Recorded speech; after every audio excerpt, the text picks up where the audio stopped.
All right. Welcome to CyberTalk with Bob and Chris. I am Chris. I'm Bob. That's Bob. We were talking about intro music, so please let us know what kind of intro music we want. And if you say country, you're dead to me. The only acceptable answers are 90s rap and metal or heavy metal or hard rock. Oh man, go for hard rock. I can't handle the rap. Come on now, you're missing out. All right, we got some cool stuff to talk about today. Mainly, Microsoft was hacked. Now, I made some other videos on this, but I think we should deep dive a little bit on that and kind of go with like the good that's going to come out of this, even though on the surface it seems really bad, which it kind of was really bad.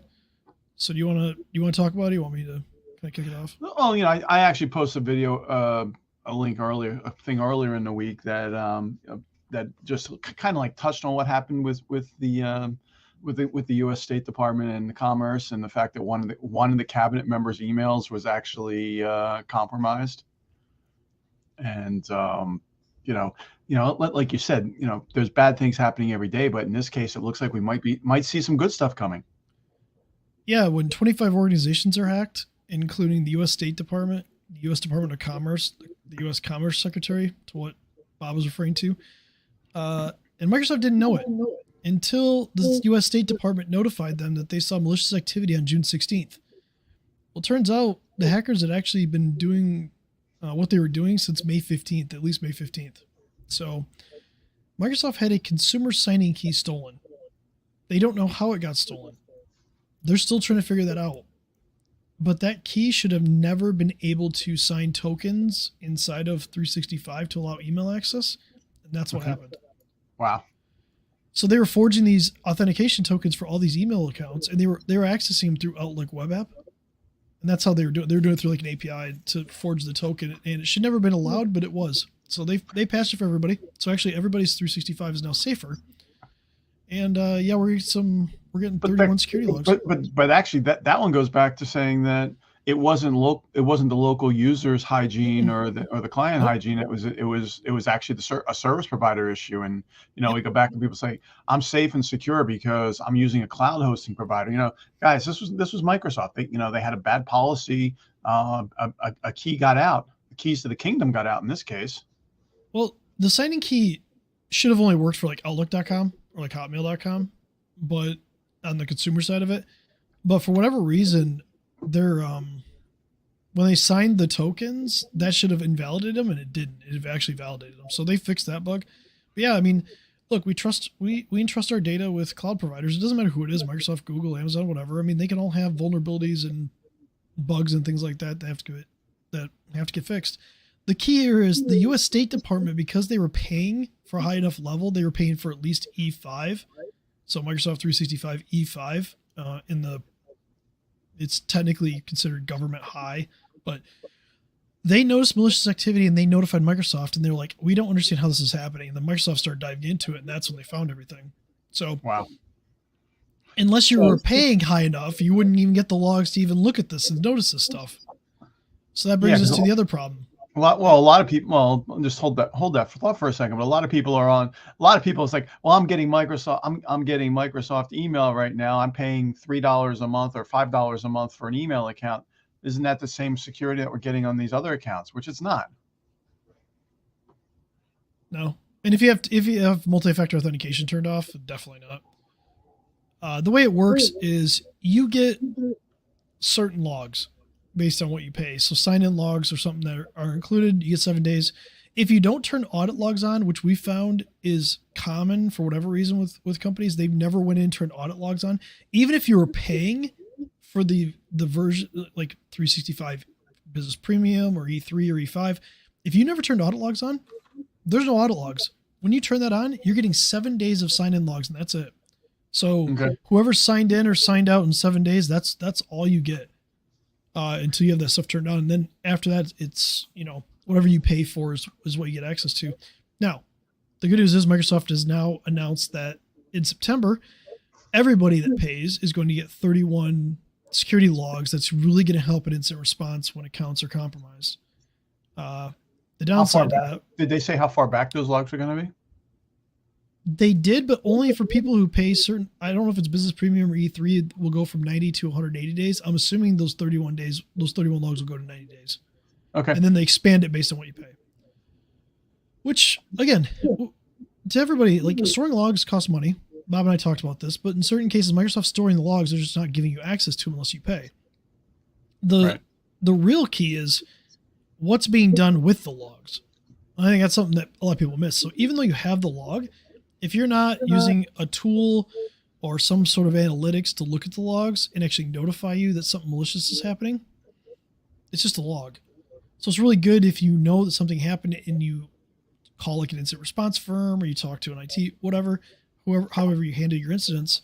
If you talk to them and give them the logs, they can kind of piece it back together. But if you're not doing anything with the logs are just logs. They're just text files. And that's another thing. This is not something that somebody's going to go look at on their own, because these log files are going to be so detailed of what's going on that people just not even look at them.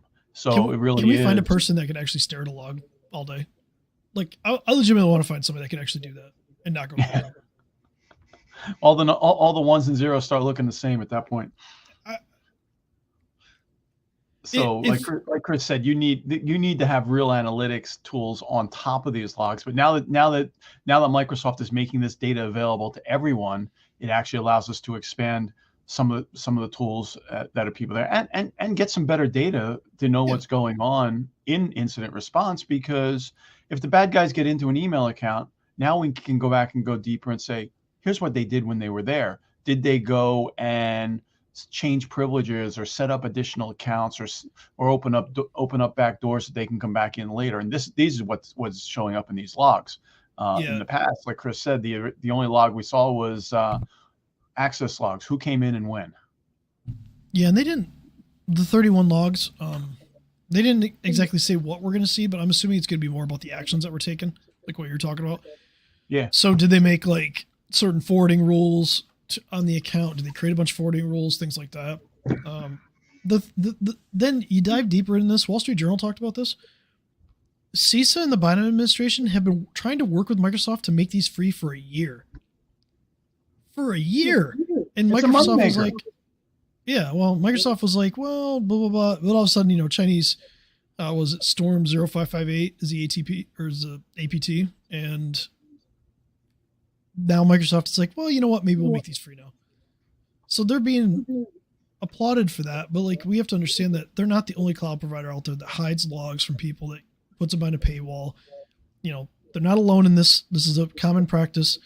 It's time that the logs be made available for everybody, even if it's for a short period of time, 7, 14 days, 30 days, maybe you pay more for longer storage, but they need to be made available on every platform for everybody. And we need an easy way to extract them so we can run analytics against it, so we know when bad things happen.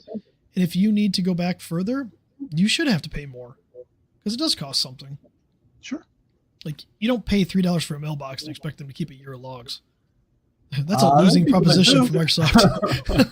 Yeah, well, they're not making money on that. They're going to lose money on that. And Microsoft's not in the business of losing money. So. Yeah, and I think what you're saying, Chris, really is that, it might be time that, that there is a minimum standard of service for people offering cloud services. That, you've got cloud service, but you also, part of that service has to be making real audit logs available for forensics, and it's just going to be part of the standard offerings now, because and give us access to pull those logs out. Yep. Don't just give us the logs in real time. Force us to pay for maybe your company's analytics. Give us the option to pull the logs out. Microsoft's really good about that. They give you access to pull the logs out. Like, if you want to use third-party tools and stuff like that, you can use their built-in Azure Sentinel and run stuff through there. But like, if you want to pull stuff out, they give you all that access. Other companies don't. Now, if you're a big company like Amazon, Google, they give you access to that stuff too. But like, some just want to hide it and not give you that access. I think it's time to stop.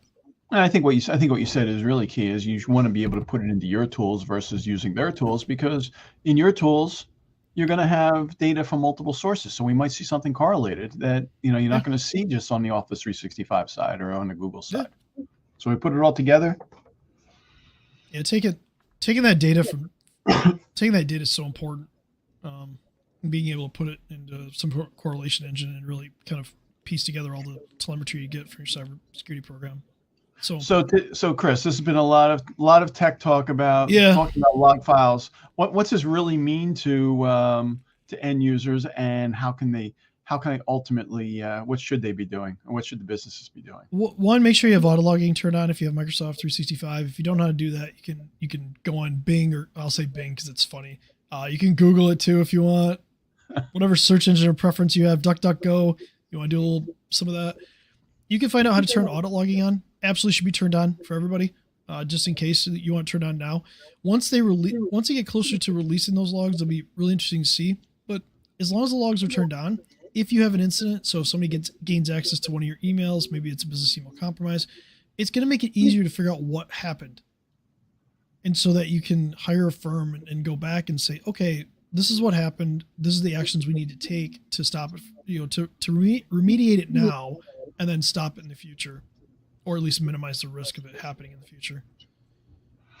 So do you think people should be staying on these simple plans anyway, or should we be upgrading them also? No. Yeah. You get what you pay for. If you buy a Kia Rio, you get a Kia Rio.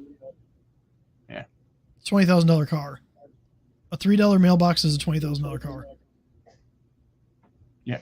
So spend a little bit more, you're gonna get a lot more features, a lot more benefits. There's a lot more security to it. Maybe some other things that you're gonna get. But hey, and by the way, I'm not trying to dog in a Kia Rio. It's actually a really good car. It's a $20,000 car, which in today's world is sadly not low, like bottom barrel.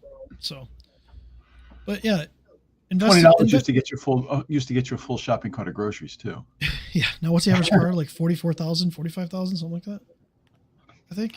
So anyway, the takeaway for this week, guys, if you're using Office 365, make sure that you've got audit logging. Make sure you guys have turned on audit logging. If you need help, like Chris said, go to Google, go to Bing, or comment below, or reach out to us, and we can help you get that thing. But the big takeaway for everybody is, what should we use for what should we come up with for lead-in music? That's far more important than what we just talked about. We need lead-out music too. So if you want to give us 2 different genres, song options, that's cool too. Cool. That's all I got for this week. Or we're going to AI generate this. We can AI generate it. We'd have some fun with that. AI music. There we go. We can do it. Pretty soon we'll have an AI show and we'll just hit go. My avatar will be much better looking though than me.